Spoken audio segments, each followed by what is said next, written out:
ტყის რეფორმა აქტიურ ფაზაშია. ეროვნულ სატყეო სააგენტოს ტყის ფიზიკური დაცვის ფუნქცია უბრუნდება, ამასთან ცვლილებები მოიცავს ტყის მონიტორინგისა და კონტროლის გაძლიერებას, დეგრადირებული ტყეების აღდგენას და თანამედროვე ტექნოლოგიების დანერგვას. იზრდება ტყის მცველებისა და მეტყევეების რაოდენობა, მცირდება მათზე დასაცავი ფართობი და პარალელურად ყურადღება ეთმობა პროფესიის პოპულარიზაციასა და რეგიონებში სამუშაო ადგილების შექმნას. უფრო დეტალურად რა იცვლება ტყის დაცვისა და მართვის მიმართულებით და რამდენად ეფექტიანი იქნება ახალი მონიტორინგის სისტემა, ასევე რა შესაძლებლობებს ქმნის რეფორმა დასაქმებისა და რეგიონული განვითარებისთვის. დათა კობახიძე, ეროვნული სატყეო სააგენტოს ტყის მოვლა აღდგენის დეპარტამენტის უფროსი გვერდდება. თემაზე სასაუბროთ ბატონო დათა, მოგესალმებით, მადლობა სტუმრობისთვის. სატყეო რეფორმა უკვე წლებია მიმდინარეობს და ეს არის გრძელვადიანი პროცესი და შეიძლება ითქვას ალბათ მუდმივი ცვალებაც სამყაროში. პირველ რიგში ვისაუბროთ თუ რა არის ძირითადი არსი ტყის რეფორმის და რა პრობლემებს პასუხობს ის მოცემულ რეალობაში. დიახ, მოგესალმებით, მივესალმებით თქვენს მაყურებელს. მადლობას გიხდით თემი დაინტერესებისთვის. სწორედ აღნიშნეთ, თქვენ ტყის რეფორმა მიმდინარეობს ბოლო წლებია, თუმცა უკვე უნდა აღინიშნოს, რომ დასკვნით ფაზაზეა და უკვე ის ფინალური შედეგისკენ მივედით, რაც იყო გასულ წლებში, ესე ვთქვათ, რაზეც მუშაობდა ეროვნული სატყეო სააგენტო შესაბამის სამსახურებთან ერთად. რეფორმის მთავარი არსი თქვენ სწორად აღნიშნეთ, ტყის დაცვის ფუნქციის დაბრუნება ეროვნული სატყეო სააგენტოსთვის, რაც ძალიან უმნიშვნელოვანესია, გამომდინარე იქიდან, რომ უმეტეს შემთხვევაში და პრაქტიკაში რაც გვაქვს ტყის დეგრადაციის, ტყის დაზიანების უმეტეს შემთხვევაში გამომწვევი ფაქტორი არის ადამიანი. ადამიანის მიერ დაუდევრად, ესე ვთქვათ, არარაციონალური მიდგომები, ხშირ შემთხვევაში გადამეტებული სარგებლობა, მხოლოდ ეს ზოგად მასშტაბში და ეს წლების განმავლობაში არ იყო, რა თქმა უნდა, ერთჯერადი, ბოლო 1 წლის და 2 წლის და თუნდაც 5 წლის შედეგი არ არის. ამას საკმაოდ დიდი ხნის, ესე ვთქვათ, წარსული აქვს და ეს ყველაფერი თავს იჩენს უკვე დღევანდელ ტყის დეგრადაციის მასშტაბებში, მაგალითად ეროვნული ინვენტარიზაციის შედეგად გამოიკვეთა, რომ დაახლოებით საქართველოში არსებული ტყეების ამ უნიკალური სიმდიდრის 30%-მდე არის დეგრადირებული, რაც საკმაოდ საგანგაშო ციფრია და ამისთვის ეროვნული სატყეო სააგენტო მუდმივ რეჟიმში მუშაობს, მათ შორის ამ რეფორმით ვცდილობთ ეს დეგრადირებული ფართობები მინიმუმამდე დავიყვანოთ და ჩავატაროთ შესაბამისი ღონისძიებები.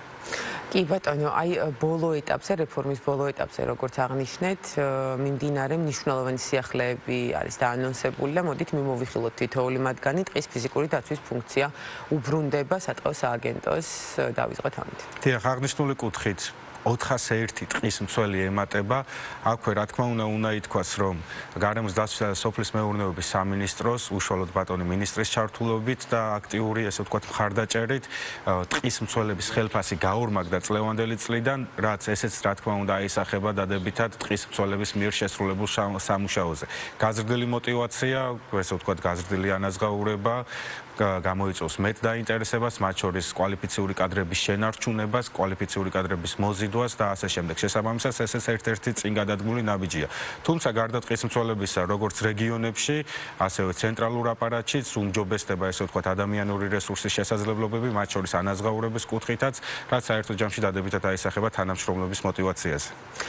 ტყის დაცვისა და მონიტორინგის მიმართულებით, ასევე რეფორმა მნიშვნელოვან ცვლილებებს მოიცავს და მოდით ვისაუბროთ ამაზე, ალბათ ეს არის ერთ-ერთი დიახ, მონიტორინგი, რაც თავის მხრივ გულისხმობს, რა თქმა უნდა, დაცვის კუთხით მუდმივ რეჟიმში, ასე ვთქვათ, შესაბამისი კვალიფიციური თანამშრომლის მიერ ტერიტორიების დათვალიერებას, შესწავლას, ინფორმაციის უახლეს რეჟიმში მოწოდებას, რაც ძალიან მნიშვნელოვანია ტყისთვის, გამომდინარე იქიდან, რომ ხშირ შემთხვევაში გვიან გადადგმული ნაბიჯები შესაძლოა გარკვეული მონაკვეთისთვის, გარკვეული ტყის კორომისთვის ძალიან დამაზიანებელი იყოს და ტყის მცველის ფუნქცია მხოლოდ ფიზიკური დაცვა არ არის, ის აგროვებს ინფორმაციას შესაბამისად ნებისმიერი საჭიროების შესახებ, რაც კონკრეტულად მის დაქვემდებარებულ ფართობზე შეიძლება იყოს საჭირო და თქვენ სწორად აღნიშნეთ.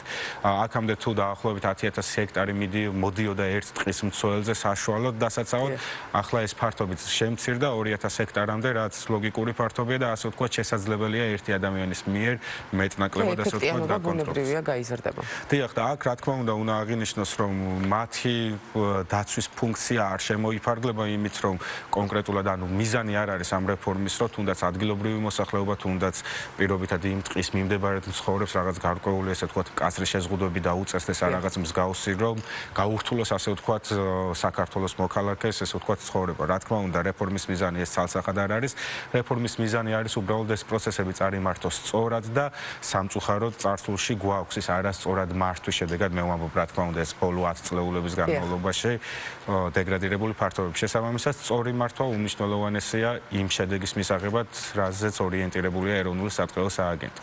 და თანამედროვე ტექნოლოგიების დანერგვაც იგეგმება როგორც ვიცი და ამ მიმართულებით რა სიახლეები გაქვთ? დიახ, მოგახსენებთ, საინტერესო კითხვა აქტუალური მით უმეტეს დღევანდელ დღეს გამომდინარე იქიდან რომ თანამედროვე ტექნოლოგიები განუყოფელი ნაწილია ასე ვთქვათ გარკვეული დიახ საქმიანობის მით უმეტეს როდესაც ჩვენ ვსაუბრობთ თუნდაც 2000 ჰექტარი ვახსენეთ ტყეში ველურ ბუნებაში შეიძლება ითქვას ეს არ არის მარტივი პროცესი. შესაბამისად ის თანამედროვე აღჭურვილობა თუნდაც ვახსენებ დრონებს, თუნდაც ვახსენებ სამხრე კამერებს, რაციებს, ფოტოხაფანგებს უზრუნველყოფს თუნდაც იმ ერთი თანამშრომლისთვის, ვისაც ფართობი შეუმცირდა სამოქმედო არეალის, უფრო ეფექტიანად რო განახორციელოს მართვა. დრონებით თუნდაც ადრეულად მოახდინოს იდენტიფიცირება, თუნდაც ხანძარსაშიშ პერიოდში კვამლის იდენტიფიცირება, ასევე ტყის მავნებელ დაავადებების შესწავლა ეფექტურად, ანუ როდესაც ერთი ადამიანის რესურსი ასე უფრო ეფექტიანი ხდება, გაცილებით მეტს ასრებს, ასე ვთქვათ და გაცილებით ნაყოფიერი და სრულფასოვანი ინფორმაცია მოდის ჩვენამდე.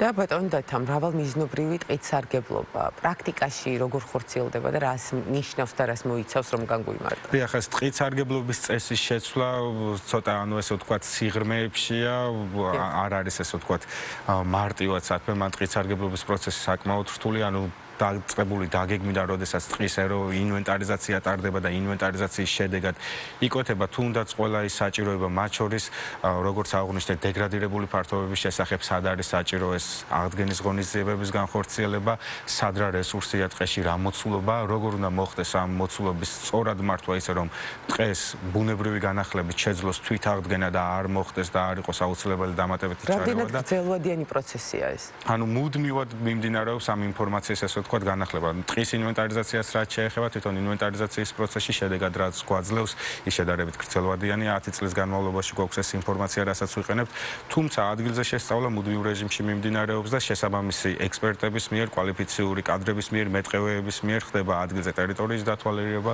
თუნდაც საშიში მერქნის გამოყოფა თუ სამასალე მერქანი იქნება და ეს ყველაფერი ამ რეფორმაში გაერთიანებულია. შესაბამის დადგენილებებში შევიდა ცვლილება, რაც უზრუნველყოფს ასე ვთქვათ უფრო მდგრადად მართვას.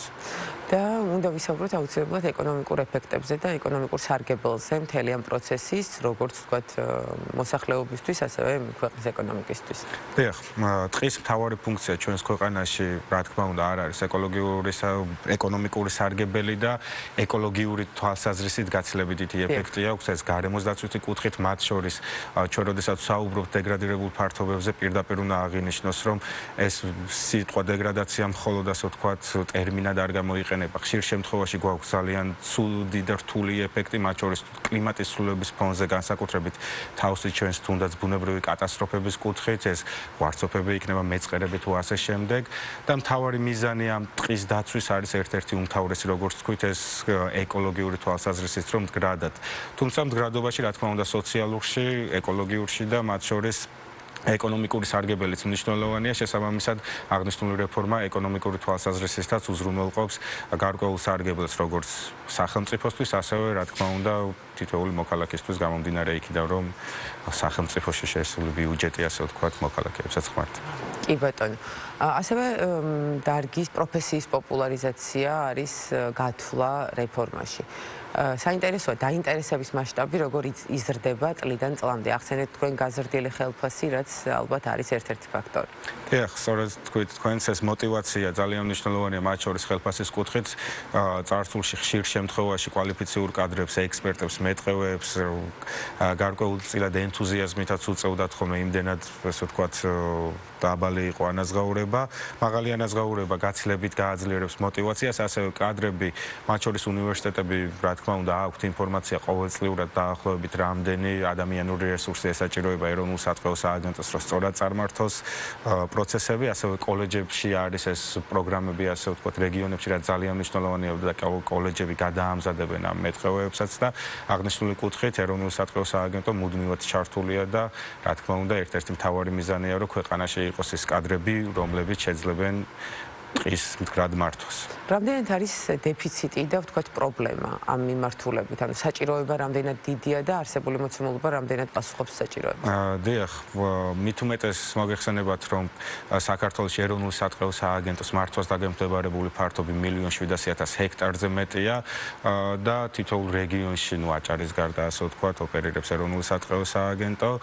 და რეგიონებში შედარებით შეიძლება ითქვას თვითონ პროფესიით მეტყევე შესაძლოა ზოგიერთ რეგიონში დეფიციტი იყოს. თუმცა აქვე უნდა აღინიშნოს, რომ როდესაც ჩვენ საუბრობთ ტყის მცველებზე, დამატებით ამ 401 ადამიანზე, ვინც უნდა დაემატოს ტყის მცველის კუთხით, ადგილობრივი მოსახლე, რომელსაც შესაძლოა არ ქონდეს, ესე ვთქვათ, დიპლომი შესაბამისი მეტყევის, თუმცა ტრადიციულად სარგებლობდეს, თუნდაც იმ ფართობზე ტრადიციული საქმიანობა, რომელსაც ადგილობრივი მოსახლეობა აკეთებს, უმეტეს შემთხვევაში პირდაპირ ასოცირდება იმ პროფესიონალი მეტყევის მიერ ჩატარებულ ღონისძიებებთან. გამომდინარე იქიდან, რომ ტრადიციული ცოდნა ძალიან მნიშვნელოვანია და ძირითადად მდგრადი სარგებლობა უმეტეს შემთხვევაში ტრადიციულ ცოდნას ეყრდნობა.